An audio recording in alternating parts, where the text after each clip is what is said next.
महाराष्ट्रात होळीचा नैवेद्य म्हणून पुरणपोळी हमखास बनवली जाते. अशीच पुरणपोळीची रेसिपी आज आपण बनवतोय.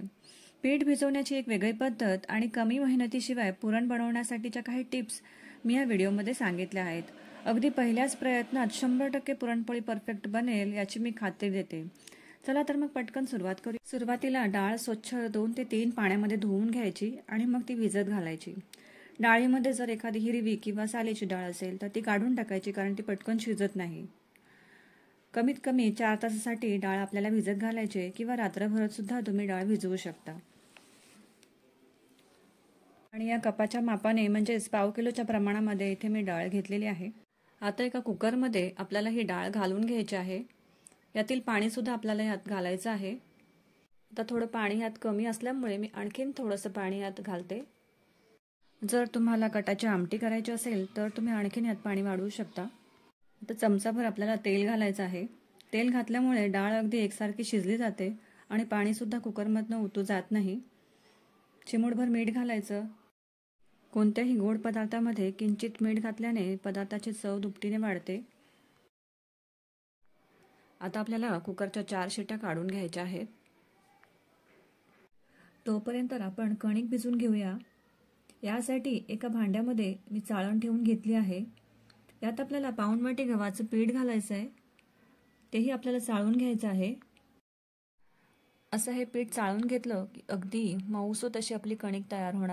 त्यानंतर आपल्याला मैदासुद्धा पाऊण वाटी घेतलेला आहे. तोही आपल्याला मस्त असं चाळून घ्यायचा आहे. यात पाव चमचा हळद घालायची आहे. हळद संपूर्ण ऑप्शनल आहे. तुम्हाला हवी असेल तर घाला, नाही घातली तरी चालणार आहे. थोडंसं मीठ घातलं आहे आणि 2 मोठे चमचे आपल्याला तेल गरम करून घ्यायचं आहे. कोमट गरम करून घ्यायचं आहे. हे सुद्धा आपल्याला यात घालायचं आहे. आता हे मस्त असं पिठाला चोळून घ्यायचं आहे तेल. 1-2 मिनटं आपल्याला हे पिठाला असं चोळून घ्यायचं आहे. थोडं थोडं पाणी घेऊन आपल्याला पीठ मळून घ्यायचं आहे. चपातीच्या पिठापेक्षा आपल्याला थोडीशी सैलसर कणिक मळून घ्यायची आहे. हे पहा, अशा पद्धतीने आपल्याला पीठ मळून घ्यायचं आहे. यानंतर इथे मी कमी मेहनतीमध्ये तारेप्रमाणे कणिक मळण्यासाठी एक नवीन पद्धत दाखवली आहे. यासाठी इथे मी एक पांढरा सुती कपडा वापरला आहे. यामध्ये आपल्याला हा पिठाचा गोळा असा ठेवून घ्यायचा आहे आणि आपण जशी पुरचुंडी बांधतो त्या पद्धतीने आपल्याला ह्याला अशा पद्धतीने गाठ बांधून घ्यायची आहे. आता यावरती आपल्याला थोडंसं पाणी घालायचं आहे. इथे मी 2 ग्लास भरून पाणी घातलेलं आहे. ही कणिक आपल्याला पूर्णपणे त्या पाण्यामध्ये भिजवून घ्यायची आहे अशा पद्धतीने. आणि आता आपल्याला एक साईडला ठेवून द्यायची आहे जवळजवळ. आता एकीकडे आपली डाळसुद्धा मस्त अशी शिजली आहे. आता ही डाळ आपण पुरणाच्या चाळणीमध्ये काढून घेऊया. ही डाळ आपल्याला अशी पसरून घ्यायची. यातील संपूर्ण पाणी आपल्याला काढून घ्यायचं आहे. हे पहा, मस्त अशी आपली डाळ गुरगरीत शिजलेली आहे. तुम्ही पाहू शकता. आता यातलं पाणीसुद्धा निथळलं आहे आणि ही डाळ मी आता कढईमध्ये घातली आहे. गॅस बंदच ठेवायचा आणि पोटॅटो स्मॅशरने आपल्याला डाळ गरम असतानाच अशी ही स्मॅश करून घ्यायची आहे. पटापट आपण ही डाळ स्मॅश करून घेणार आहोत. अगदी सहज आपली डाळ वाटली गेलेली आहे, तुम्ही बघू शकता. सुरुवातीलाच डाळ भिजवल्याने डाळ पटकन शिजते आणि सहजपणे ती वाटली देखील जाते. त्यामुळे बराचसा वेळ आपला वाचतो. आता लगेचच गॅस पेटवून घ्यायचा आणि आता अर्धी वाटी आपल्याला गूळ घालायचा आहे. आता अर्धी वाटी साखर घालायची आहे. तुम्हाला हवे असल्यास संपूर्ण 1 वाटी गूळसुद्धा तुम्ही यामध्ये साखरेऐवजी घालू शकता. आता गॅसची फ्लेम आपल्याला मीडियम करून घ्यायची आहे आणि ही साखर आणि गूळ आपल्याला एकजीव करून घ्यायचं आहे. हे मिश्रण सतत एकसारखं ढवळत राहायचं आहे. कढईला पुरण चिकटणार नाही याची आपल्याला यावेळेस काळजी घ्यायची आहे. आता पुरण आपलं हलकंसं पातळ झालेलं आहे. हे मिश्रण आपल्याला घट्टसर करून घ्यायचं आहे. यातील संपूर्ण पाणी जे आहे ते पूर्णपणे आपल्याला आटवून घ्यायचं आहे. आता यामध्ये आपल्याला 1 चमचाभर वेलची घालायची आहे आणि जायफळ आपल्याला अशा पद्धतीने किसून घालायचं आहे. आता हे सुद्धा आपल्याला व्यवस्थित मिक्स करून घ्यायचं आहे. आता पुरणातील संपूर्ण पाणी आटवून घेतलंय. हे ओळखण्यासाठी चमचा असा हा मधोमध रोवून घ्यायचा. हे पहा, मी कढई इतकी हलवून देखील चमचा स्थिर आहे की समजायचं पुरण आपलं व्यवस्थित तयार झालेलं आहे. आता हे पुरण पुरणाच्या चाळणीमध्ये काढून घेतलंय. इथे मी असा हा उभट तांब्या वापरून पुरण चाळून घेणार आहे. हे पहा, अशा पद्धतीने पटापट आपल्याला हे पुरण चाळून घ्यायचं आहे. पुरण आधी स्मॅशरने स्मॅश केल्यामुळे आपला वेळही बराचसा वाचतो आणि पुरण लगेचच तयार होतं. आता जे पीठ आपण पाण्यामध्ये मुरत ठेवलं होतं त्यातील हे पाणी आपल्याला फेकून द्यायचं आहे आणि हे अशा प्रकारे पीळ देऊन त्यातील एक्स्ट्राचं पाणी आपल्याला काढून टाकायचं आहे. तुम्ही पाहू शकता अगदी मऊसूत असं आपलं पीठ तयार झालेलं आहे. इथे ही एक महत्त्वाची टिप म्हणजे यामध्ये 3 ते 4 मोठे चमचे तेल आपल्याला घालायचं आहे.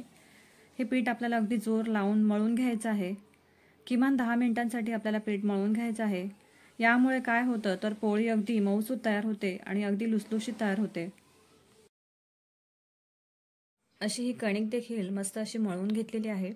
आता किमान अर्धा तास तरी ही एक साईडला आपल्याला रेस्ट करायला ठेवून द्यायची आहे. आता इथे मी कणकेच्या दुप्पट पुरण घेतलंय. पिठाची गोळी अशी ही मैद्यामध्ये घोळून घ्यायची. तुम्ही मैदा किंवा इथे तांदळाचं पीठ सुद्धा वापरू शकता. आणि याची पारी आपल्याला वळून घ्यायची आहे. पारी ही आपल्याला साईडने पातळ आणि मधोमध जाडसर ठेवायची आहे. आता यामध्ये आपल्याला पुरण असं हे भरून घ्यायचं आहे. सुरुवातीला पीठ आपल्याला वरच्या साईडने खेचत वर उचलायचं आहे.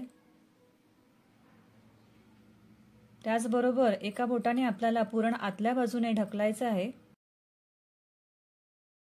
जसं आपण मोदकाच्या कळा मिटवतो त्याप्रमाणे या उंड्याच्या कडा मिटवून एकत्र घ्यायच्या आणि हातावरती अशा फिरवून आपल्याला घ्यायच्या आहेत.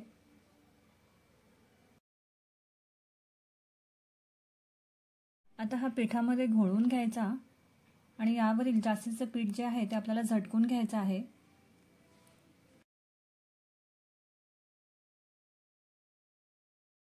आता पोळी आपल्याला लाटून घ्यायची आहे. अतिशय हलक्या हाताने पोळी आपल्याला लाटायची आहे. पोळी ही आपली खूप नाजूक असल्यामुळे आपल्याला सुरुवातीला अगदी हलक्या हाताने उचलत उचलत पोळी लाटून घ्यायची आणि त्यानंतर मात्र आपल्याला पोलपाट फिरवून संपूर्ण एकसारखी पोळी लाटून घ्यायची. त्याच्या कडासुद्धा आपल्याला व्यवस्थित लाटून घ्यायच्या आहेत. या पद्धतीने तुम्ही पाहू शकता एवढं पुरण भरून देखील आपली पोळी लाटताना फाटली नाही आहे. याचं कारण म्हणजे आपलं जे पुरण होतं ते अगदी घट्टसर आपण शिजवून घेतलं होतं. त्यातील संपूर्ण पाणी आपण आटवून घेतलं होतं. तुम्ही लक्षात घ्या, इथे ही एक महत्त्वाची टीप आहे. आता एकीकडे आपण पॅनसुद्धा मीडियम आचेवरती गरम करून घेतला आहे. गॅसची फ्लेम आपल्याला मीडियम ठेवायची आहे आणि ज्यावेळेस पोळीवर थोडेसे असे बबल्स येतील तेव्हा खालच्या साईडची बाजू थोडी लालसर झाली की पाहायचं आणि पोळी आपल्याला उलटून घ्यायची आहे. हे पहा, अशा पद्धतीने मस्त अशी आपली टम्म फुगली आहे पोळी, बघू शकता. आता यावरती आपल्याला तूप घालायचं आहे.